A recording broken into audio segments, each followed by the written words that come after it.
Well, good morning. Good morning. Happy Wednesday morning to you. It is a new day. Good morning. Good morning. Good morning. Good morning. Come on in, everyone. We are excited about a new day. New day. Lady Everett, good to see you. Good morning, Sister Harris. Good morning, Miss Bernice. Good morning, Sister Scales. Good morning, Sister Wright. Good morning, Mother Moore. Good morning, Sister Brown. Good morning, Dr. Norman. Good morning, Sister Karen. All right. Thank y'all for starting the day with us. Listen, good morning, Sister Willis. Good morning, Mother Versa. All right. I've gotten some requests to start us a little earlier. Good morning, Sister Lewis. So we're going to check in.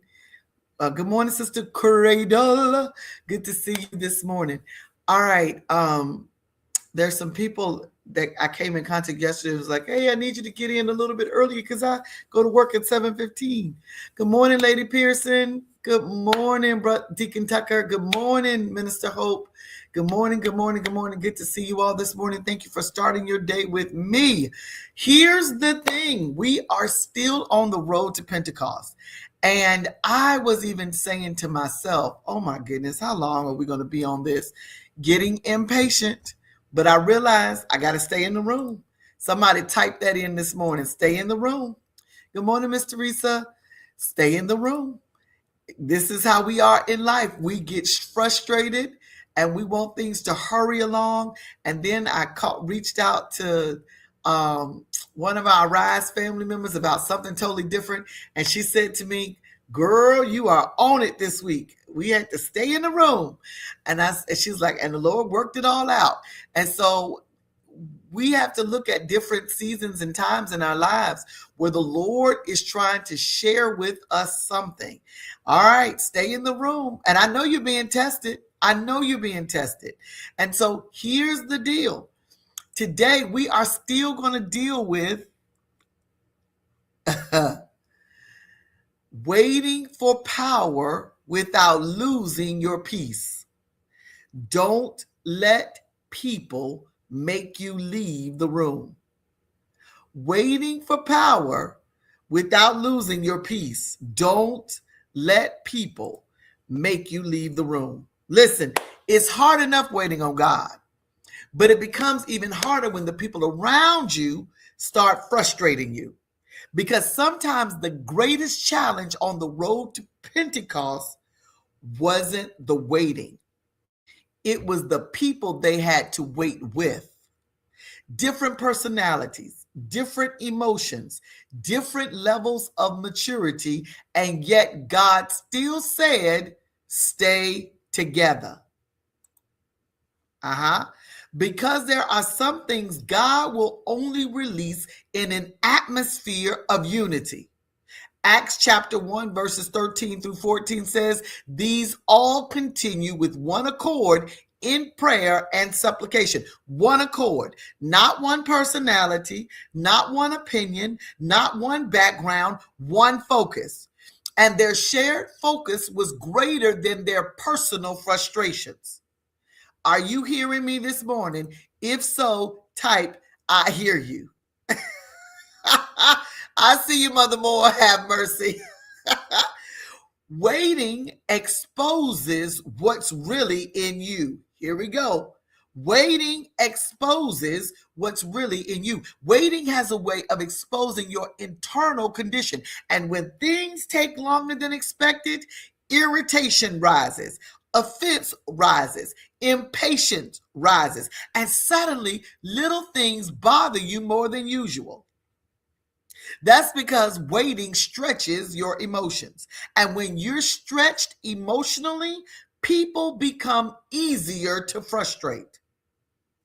Here's my power punch. Pressure exposes what comfort conceals. I'm going to say that one more time. Pressure exposes what comfort conceals. The upper room wasn't just preparation for power, it was exposure before release.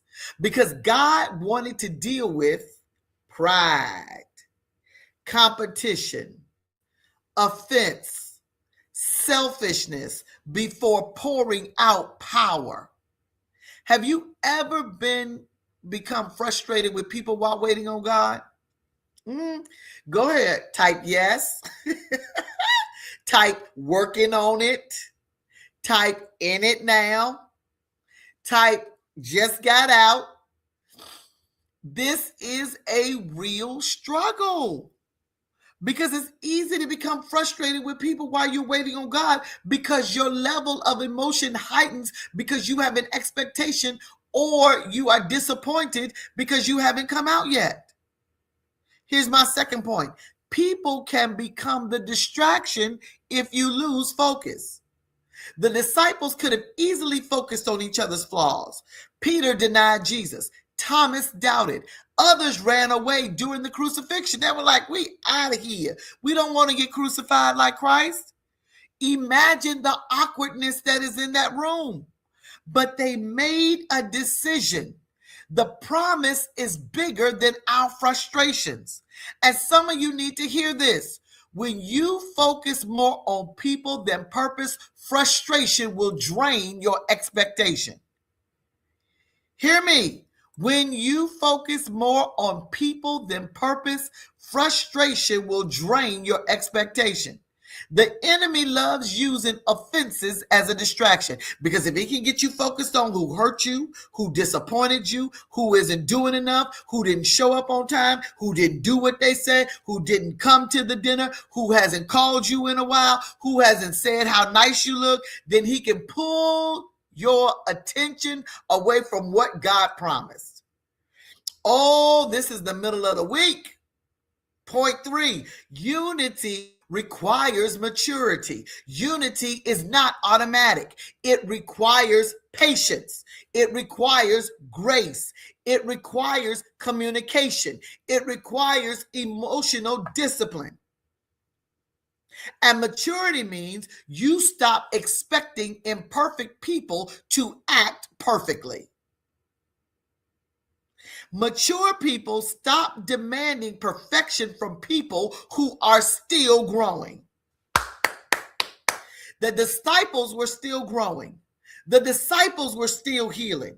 The disciples were still learning, yet they remained connected anyway. Because staying unified does not mean you ignore problems. It doesn't mean you tolerate abuse. It doesn't mean you lose boundaries. It means you don't allow temporary frustration to destroy divine connection. I got to say that again. You don't allow temporary frustration to destroy divine connection. Lord have mercy. That one you might have to tag. Oh, no, I think I'm going to tag that one myself today. Point 4, power comes to those who stay. And suddenly there came a sound from heaven. The power came to the people who stayed through the awkwardness, stayed through delay, stayed through frustration, stayed through the tension, stayed through the difficult conversations, stayed when they were upset, stayed when they were angry. And I believe many people are right at this moment spiritually. You're tempted to disconnect emotionally, tempted to pull away, tempted to stop trusting community. But God is saying, don't let frustration make you leave the room. Because there is still power connected to your endurance. Are you hearing me? There is still power connected to your endurance. Keep running the race. Stay in the room. Here's the thing. Here's my power punch. If you quit in frustration, you may walk away right before the suddenly. If you quit in frustration, you may walk away right before the suddenly. Oh, Lord have mercy. That's why you cannot make good decisions when you're frustrated. You cannot make good decisions when your emotions are high. I feel this morning. Some of you are emotionally tired from people. tired of misunderstandings, tired of carrying relationships, tired of trying to stay peaceful while stretched. And God is saying, guard your spirit, protect your focus.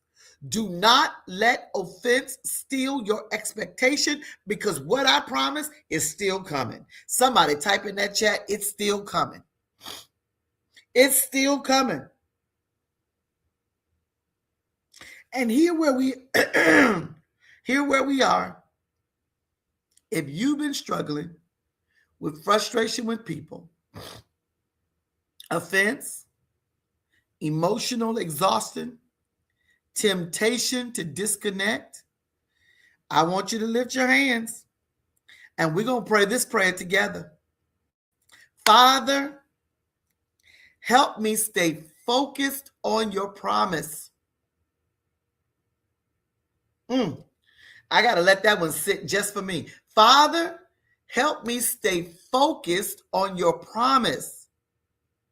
Remove frustration, offense, and emotional fatigue. Teach me how to walk in unity with wisdom and grace. Help me not to allow people to pull me out of position. Strengthen my heart while I wait. Keep my spirit pure while I stay in the room. I will not leave before the promise comes. Come on, I need you to say that one more time. I will not leave before the promise comes. In Jesus' name. If this is spoken to you, type it in the chat. I'm staying in the room. Remember, the frustration is temporary, but the promise is still coming. My Lord, today, listen. Have an amazing Wednesday. Listen, I need you to share this with somebody that has been frustrated. Share this with somebody that's in an awkward place. Maybe you have to come back at 12 and rewatch it again. Stay in the room. Don't allow this temporary frustration cause you to walk away right before your suddenly. Remember, mature people don't demand perfection from people who are still growing. Have an amazing Wednesday. Thank you for being with me this morning, and we'll see you in the morning, 6:30. Have a fruitful and productive day in the room. There is victory in the name. Oh, now you got the words. Help us sing it tonight. There is victory in the name. Oh, if you got it, lift them hands up and say, there is victory in the name.